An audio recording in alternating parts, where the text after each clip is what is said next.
Wherever you are in the world, welcome to another edition of Jerry's Take on China. It's a sarcastic title, but it's not the first time China has been accused of hiding submarines in the sea. Where else would you hide them? However, on a more serious note, if we were to believe the UK's Daily Mail, China should be in mourning. They have lost a crew of 55 and a nuclear submarine. The Times, historically a reputable media outlet, led with the headline that China kills own sailors with a trap set for British and US submarines. But if we were to believe that, we'd also be surprised at China's lack of response. The only response they've made is to say the reports are completely false. Nothing else. Both the Mail and the Times have expressed doubts about the sources, but all stories about this submarine share one common thread. China, other than one media denial, has made no further mention of it and taken no action. Now, for people who know China, this may be normal. China's media follows certain patterns in such events. If there was truth to the story, they won't comment or speculate, but they will wait until the appropriate departments have investigated, they've analysed, and they've confirmed. Now, if there has been a naval disaster, they would also ensure that the families have been advised before making any announcements. But then there'd also be some activity. Where there is truth in such a story, Chinese media will provide details, but they'll never sensationalize this. This is due to respect for the families and the memories of those who are lost. Respect is a very important factor in Chinese culture, especially respect for those who are gone. However, that doesn't appear to be the reason why China is silent about the matter. The reason is much more simple. Newsweek ran an article which also couldn't decide if the incident had or hadn't happened. But all indicators from their sources in Taiwan are that it did not. The article focused on China's pride in their military and how such an event would dent that pride. It does, however, concede that, quote, we should not be surprised if the story proves to be accurate, end of quote. Something else, unrelated to the submarine, was significant about the Newsweek article. It was one line, using a quote from an expert. China builds ships that are of a class inappropriate to their current strategy. The significance might be lost on some readers because it appears in the middle of a segment about how China's navy is being built up. But readers who hold the view of an aggressive China might wonder why China's planners stupidly or naively don't cater for their own strategy. But then a more critical reader who understands China better would argue that China's naval build-up suits their strategy exactly. It's a strategy of naval defense, not naval attack. This expert, whatever his expertise in military or military build-up is, seems unqualified to understand that China is not and never has been interested in invading. They will and have long said they would protect and defend Taiwan from being taken in the manner that Hong Kong, much of Shanghai, and many other concessions and treaty ports were taken. That was a situation that existed right up to 1949.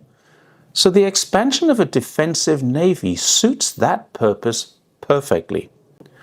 Spy Talk, a Substack page managed by Jeff Stein, a former Newsweek correspondent, has a more in-depth analysis written by author and Jamestown Foundation fellow Matthew Brazil. His report seems to indicate that this is not a true story either. Brazil is critical that the location isn't known, the sources are not named, the photo of the submarine used was of a different type, and he cites an expert in submarines called Ian Ballantyne, who points out that this is not a new story. It's an old one, recycled from time to time, and that the particulars don't quite add up. The ship is supposed to have run into an old-style 1990s trap in the Yellow Sea off the coast of Shandong. Now, if China put that there, there's a fairly safe bet that their submarine commanders know where it is. Furthermore, salvage ships, special equipment, and specialized personnel would have been gathered together and headed out of port to the accident site in a very short time. The primary source of this story indicates that a salvage did happen, and it took only 6 hours. The damaged ship was recovered. Unfortunately, all souls lost.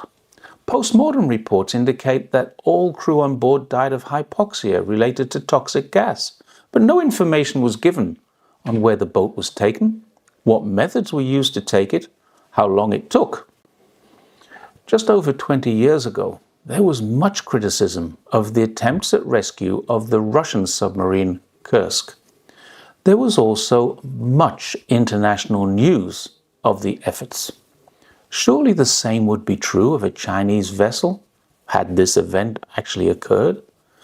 Then satellite imagery would have been available, observers from vessels in the region, and undoubtedly the Pentagon would have information.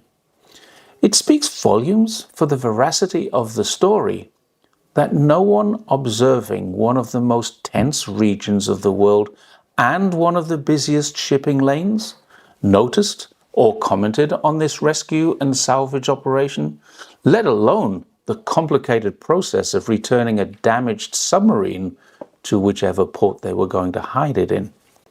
Now, the simplest way to find out how stories such as this get into media is to go to primary sources, which in this case appears to be China's disgraced virologist and some say conspiracy theorist, Dr. Yan Li Meng. In her podcast America Out Loud and Twitter posts back in August, predating X. Not only that, according to Australia's Courier Mail, Dr. Yan has now stated there's a survivor and has reported that Xi Jinping is furious about the entire matter. She also states she has secret information that the submarine was tracked by a bug in a crew member's smartwatch. Her sources are classically conspiratorial. Secret information from inside Zhongnanhai, exclusive but unnamed sources from the Central Military Commission in China, a leaked British intelligence assessment, and a report that no one has seen of a nuclear-powered submarine in which all personnel but one perished. This is all garnished with a tale of a bugged or hacked smartwatch capable of relaying information from the depths of the sea through the hull of a submarine? Very Bondish. All of these seem to be what Ian Ballantyne means when he says, they don't quite add up. But add to this lack of comment from the Pentagon, normally a leaky sieve, not even sources speaking under conditions of anonymity because they aren't authorized to speak. And this tells us even more. If Washington's investigative journalists can't get a whiff of a story, it's likely that there isn't really a story to sniff out. Thanks once again for watching Jerry's Take on China. Don't forget to like, share, and subscribe, particularly the shares. They get us out there so more people can see it.